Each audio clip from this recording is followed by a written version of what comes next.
छत्तीसगढ़, तेलंगाना के बाद इसके अलावा हमने देखा मिजोरम का ओपिनियन पोल, राजस्थान का ओपिनियन पोल, जहां कांग्रेस पार्टी के लिए अच्छी खबर। अब मध्य प्रदेश की बारी। पिछले 20 साल में करीब 18 साल मध्य प्रदेश में एक मुख्यमंत्री ने शासन किया, शिवराज सिंह चौहान। एक बार फिर क्या वो मुख्यमंत्री बनने के लिए तैयार है? शिवराज की बॉडी लैंग्वेज बिल्कुल पॉजिटिव है। दूसरी तरफ कांग्रेस पार्टी ये मानकर चल रही है कि मध्य प्रदेश का राज उसे मिलने वाला है, कमलनाथ मुख्यमंत्री होंगे, ये वो पहले ही दावा कर चुकी है। क्या ऐसा ही होने जा रहा है? छोटी पार्टियों का रोल क्या होगा? बसपा भी चुनाव लड़ती है मध्य प्रदेश के अंदर, आम आदमी पार्टी भी चुनाव लड़ रही है। ये किसका वोट काटेंगे, किसकी सरकार बनाने में ये मददगार होंगे? इन सारे फैक्टर्स को देखते हुए एग्जिट पोल क्या कह रहा है?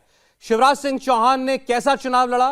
कांग्रेस पार्टी की तरफ से कमलनाथ जो लीडर थे उनकी तरफ से कैसा इलेक्शन कैंपेन चलाया गया, कैसा चुनाव लड़ा गया? एग्जिट पोल में जनता की आवाज कैद है। आपके सामने पहला क्षेत्र भोपाल हम खोल रहे हैं। भोपाल डिवीजन में मध्य प्रदेश के जो इलाके आते हैं वो हैं भोपाल, विदिशा और राजगढ़, और यहां विधानसभा की 24 सीटें हैं। मध्य प्रदेश के मुख्यमंत्री शिवराज सिंह चौहान खुद यहां की बुधनी विधानसभा सीट से चुनाव लड़ रहे हैं।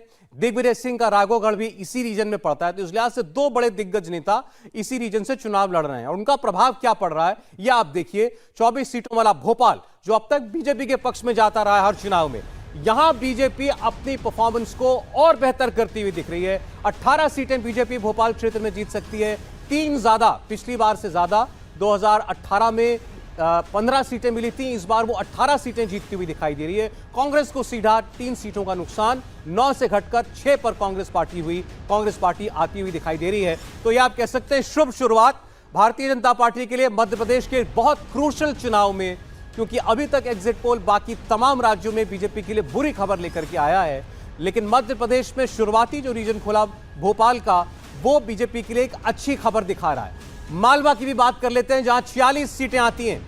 मालवा, जहां जिसे महाकाल की नगरी के तौर पर जाना जाता है, उज्जैन यहां पर है। एमपी की आर्थिक राजधानी इंदौर यहां पर है। इसके अलावा बीजेपी के महामंत्री कैलाश विजयवर्गीय इस बार खुद इंदौर 1 सीट से चुनाव लड़ रहे हैं। बड़े नेताओं को जो उतारा गया उनमें से एक चेहरा है कैलाश विजयवर्गीय। कांग्रेस से सज्जन सिंह वर्मा और जीतू पटवारी वो इस क्षेत्र से चुनाव लड़ते हैं। तो मालवा की 46 सीटों में आप देखिए भारतीय जनता पार्टी यहां अपनी परफॉर्मेंस को और मजबूत कर रही है। 10 सीटें ज्यादा 2018 से, 34 सीटें 46 में से जीतकर मालवा क्षेत्र को स्वीप कर सकती है भारतीय जनता पार्टी। कांग्रेस पार्टी को बड़ा नुकसान यहां पर होगा, ऐसा एग्जिट पोल दिखा रहा है। 9 सीटों का सीधा नुकसान, कांग्रेस को 12 सीटें यहां पर मिल सकती हैं।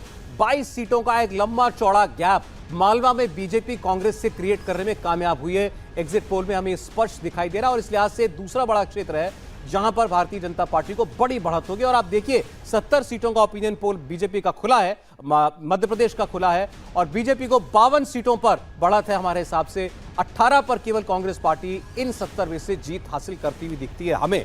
तो क्या एक लैंडस्लाइड विक्ट्री बीजेपी की मध्य प्रदेश में होगी? अगर ऐसा है तो फिर एक बार ये चौंकाने वाले आंकड़े होंगे, जो कि जिसकी प्रेडिक्शन इससे पहले किसी ओपिनियन पोल में भी नहीं हुई। निमाड़ क्या अभी तक अपने 2 राज्य जो खुले हैं एमपी के, उनके साथ जाता है? यानी बीजेपी क्या निमाड़ में भी कांग्रेस पार्टी को परास्त करती हुई दिखेगी? 28 सीटें निमाड़ की। मध्य प्रदेश में कहा जाता है कि जो मालवा निमाड़ जीतता है उसी का राज तिलक करता है मध्य प्रदेश। पिछले 5 चुनाव से ये ट्रेंड यहां पर कायम रहा है। 2018 में कांग्रेस ने यहां पर बहुत जबरदस्त बढ़त बनाई थी और प्रदेश में उसकी सरकार भी बनी थी। 2023 में क्या होने जा रहा है, निमाड़ क्या कह रहा है, ये देखिए। बीजेपी निमाड़ में भी वही प्रदर्शन दिखा रही है जो इससे पहले के 2 रीजन्स में वो दिखा चुकी है। 9 सीटें ज्यादा जोड़कर 2018 से 17 पर, 28 में से 17 बीजेपी की तरफ जाती हुई। कांग्रेस पार्टी को 11 सीटें मिलती हुई दिख रही हैं, पिछली बार से 7 सीटें कम।